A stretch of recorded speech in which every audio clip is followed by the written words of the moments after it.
सुबह के 4 बजे हैं। आसमान पर अभी भी अंधेरे का पहरा है। उज्जैन के महाकालेश्वर मंदिर के कपाट खुलते हैं और शुरू होती है दुनिया की सबसे रहस्यमयी श्रृंगार आरती। ताजा जली हुई चिता की राख भगवान शिव के शरीर पर लेपी जाती है। दुनिया के 12 ज्योतिर्लिंगों में से सिर्फ एक, जिसका मुख दक्षिण की ओर है, यह है एक ऐसे भगवान जिनकी आरती इंसान मरने के बाद भी नहीं रुकती। एक ऐसा शहर जिसे भूत प्रेत और तांत्रिक शक्तियों की राजधानी माना जाता है। आज हम उज्जैन के महाकाल के 7 ऐसे रहस्यों से पर्दा उठाएंगे जहां आस्था और तंत्र के बीच की लकीर पूरी तरह मिट जाती है। 12 ज्योतिर्लिंग हैं भारत में। सोमनाथ, मल्लिकार्जुन, ओमकारेश्वर, बैजनाथ, रामेश्वर, विश्वनाथ, त्र्यंबकेश्वर, केदारनाथ, घृणेश्वर, नागेश्वर, भीमाशंकर और महाकालेश्वर। 11 ज्योतिर्लिंगों के दर्शन आप सामने से करते हैं, लेकिन महाकाल, उनका मुख सिर्फ दक्षिण दिशा में है, यानी मृत्यु की दिशा में। हिंदू धर्म में दक्षिण दिशा यमराज की दिशा मानी जाती है, मृत्यु के देवता। और तंत्र शास्त्र में दक्षिण मुखी मूर्तियां सबसे अधिक शक्तिशाली होती हैं। तंत्र साधना के लिए, भूत प्रेत की साधना के लिए, उच्चाटन और मारण जैसे प्रयोगों के लिए सिर्फ दक्षिण मुखी देवता ही काम करते हैं वहां। सोचिए, भगवान शिव जो सृष्टि के संहारक हैं, उनका सबसे बड़ा और सबसे शक्तिशाली ज्योतिर्लिंग ठीक उसी दिशा में मुंह किए हुए है जो मृत्यु और तंत्र की दिशा है। अब आते हैं उस रहस्य पर जो महाकाल की दुनिया के हर दूसरे मंदिर को अलग बनाती है। हर सुबह ब्रह्म मुहूर्त में, जब अभी अंधेरा ही होता है, ताजा जली हुई चिता की राख लाई जाती है। हाँ, बिल्कुल वही राख जो किसी के शरीर के जलने के बाद बचती है। उस राख को भगवान शिव के शरीर पर लेपा जाता है। इसे कहते हैं भस्म आरती। पुरानी मान्यता ये है कि शिव स्वयं शमशान में रहते हैं। उनका शरीर हमेशा चिता की भस्म से लिपटा रहता है। चिता भस्म से उनका श्रृंगार करना, ये उनके सच्चे स्वरूप का सम्मान है। लेकिन सवाल यह है कि आखिर वो चिता कहाँ जलती है जिसकी राख हर सुबह महाकाल तक पहुंचती है।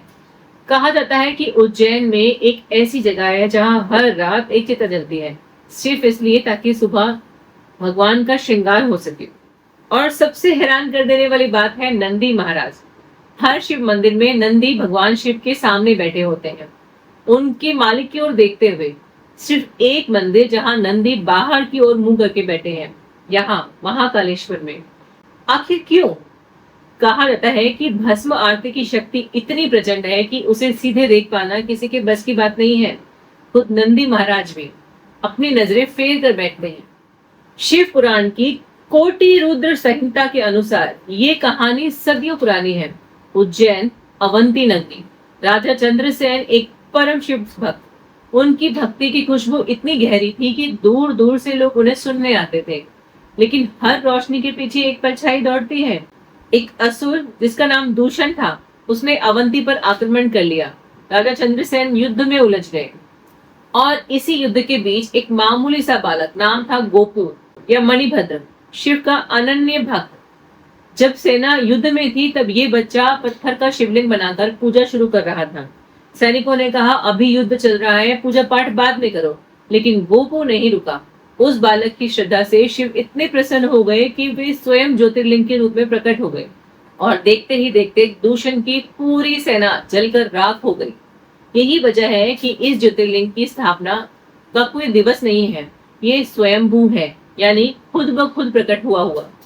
लेकिन सबसे खास बात, भगवान शिव ने चंद्रसेन और गोपू दोनों को वरदान दिया, वो इस ज्योतिर्लिंग में हमेशा के लिए निवास करेंगे। इसलिए आज भी माना जाता है कि राजा चंद्रसेन और गोपू महाकालेश्वर में सदा मौजूद रहते हैं। अब ये समझिए, महाकालेश्वर नाम ही है काल, यानी समय का महादेव। और ये कोई पौराणिक कहानी नहीं है, ये एस्टैब्लिश्ड फैक्ट है। उज्जैन प्राचीन नगरी का ग्रीनविच था।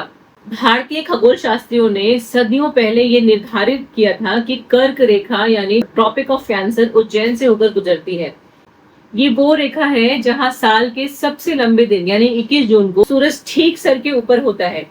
और इसीलिए हजारों साल पहले भारतीय ज्योतिषों ने शून्य देशांतर रेखा उज्जैन से गुजारी। दुनिया जब ये समझ नहीं पाई थी कि टाइम जोन क्या होता है, तब उज्जैन दुनिया का समय माप रहा था। सोचिए 12 ज्योतिर्लिंगों में से सिर्फ एक, जिसे काल का महादेव कहा गया है, और वो ज्योतिर्लिंग ठीक उस जगह पे है जो प्राचीन दुनिया का टाइम कीपिंग का केंद्र था। ये कोई रिलीजियस क्लेम नहीं है, ये ज्योग्राफी, एस्ट्रोनॉमी और हिस्ट्री का ट्रायंगुलेशन है। आमतौर पर भगवान शिव त्रिनेत्रधारी हैं, यानी 3 आंखें, लेकिन महाकालेश्वर का रूप और भी रहस्यमयी है। पुराणों के अनुसार महाकालेश्वर शिवलिंग के 5 मुख हैं। पूर्व में तत्पुरुष सृष्टि का संरक्षण, दक्षिण में अघोर पाप का नाश, तंत्र और मृत्यु पर अधिकारित, पश्चिम में सघोजात नई शुरुआत और पुनर्जन्म बताने वाला, उत्तर में वामदेव करुणा, शांति और सौंदर्य के प्रतीक, उधर्व दिशा में ईशान अंतिम मोक्ष सबसे शक्तिशाली। लेकिन सबसे हैरानी की बात यह है कि उज्जैन शहर में 5-5 अलग शिव मंदिर हैं और हर एक महाकाल के एक मुख का प्रतिनिधित्व करते हैं। महाकालेश्वर खुद इन 5 के केंद्र में है। जैसे शरीर की 5 इंद्रियां एक ही आत्मा से जुड़ी होती है, वैसे ही उज्जैन के 5 मंदिर एक ही महाकाल से जुड़ते हैं। अब इस रहस्य के लिए थोड़ा मन मजबूत कर लीजिए। उज्जैन में ही है काल भैरव का मंदिर। काल भैरव यानी शिव के वो रूप जो महाकाल के क्षेत्रपाल कहलाते हैं। उनके मंदिर में चढ़ने वाली चीजों में शामिल है शराब। जी हाँ, सुनकर अजीब लगता है, लेकिन हजारों भक्त हर दिन शराब की बोतलें चढ़ाने आते हैं। और ये सिर्फ अंधविश्वास नहीं है। तंत्र शास्त्रों के अनुसार भूत, प्रेत, पिशाचनी, यक्षिणी ये सब काल भैरव के सेवक हैं। शराब और मांस यही उनका आहार है। भगवान को ये चढ़ाकर उनसे ये प्रार्थना की जाती है कि वो इन शक्तियों को नियंत्रण में रखें। उज्जैन में है 64 योगिनी का मंदिर। 64 योगिनियां बिना छत का एक गोलाकार मंदिर। दिन के उजाले में भी यहाँ कदम रखने से लोग 2 बार सोचते हैं। स्थानीय मान्यता है कि रात के समय ये 64 योगिनियां जीवित हो जाती हैं। महाकाल और काल भैरव इन सब का आपस में एक तांत्रिक संबंध है जिसे आम भक्त समझ भी नहीं सकते। तो सवाल यही है, ये सिर्फ आस्था है या कुछ और? वाराणसी को बड़ी काशी कहा जाता है और उज्जैन को छोटी काशी। आखिर क्यों? सिर्फ इसलिए नहीं क्योंकि यहाँ पर एक ज्योतिर्लिंग है, इसलिए क्योंकि पौराणिक कथाओं के अनुसार जब राजा दक्ष ने अपनी बेटी सती और भगवान शिव का अपमान किया तो सती ने यज्ञ की अग्नि में अपने प्राण त्याग दिए। क्रोधित शिव ने उनके मृत शरीर को कंधे पर उठाकर तांडव करना शुरू किया। भगवान विष्णु ने अपने सुदर्शन चक्र से सती के 51 टुकड़े कर दिए। जहां जहां वो टुकड़े गिरे वो शक्तिपीठ बन गया।